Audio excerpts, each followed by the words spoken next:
Now to Syria, Iraq, and the terrorist army known as ISIS. The State Department has renewed its global terrorism warning for U.S. citizens traveling abroad. It says there's a heightened risk of reprisal attacks by ISIS against Americans and American interests in the Middle East, Asia, Europe, and Africa. It also warns of kidnappings. This morning, despite heavy U.S. and allied airstrikes, ISIS fighters are tightening their noose around the Syrian city of Kobani on the Syrian-Turkish border. Holly Williams, who's reported from inside the war zone in recent days, is in Istanbul.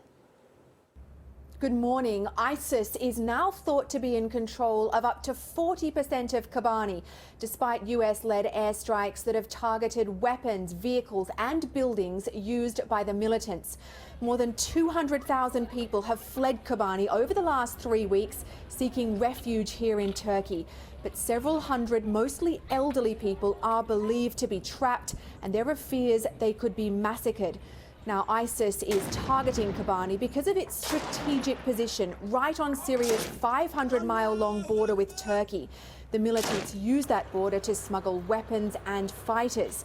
The US is now putting pressure on Turkey to do more to stop that smuggling and more to combat ISIS. Turkish tanks are positioned along the border near Kobani, but so far they have not intervened. Turkey, of course, is a NATO member and an influential Muslim country, and the US wants it to play a more active role in the coalition against ISIS, in particular by allowing airstrikes to be launched from Turkish territory. But Turkey says the US-led airstrikes against ISIS are actually strengthening the Syrian regime. And in return for Turkish help, the country's leaders are demanding that America does more to defeat the Syrian government.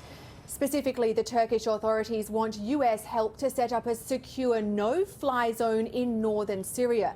But as America continues to resist deeper involvement in Syria, so far that is not something that the US is willing to do.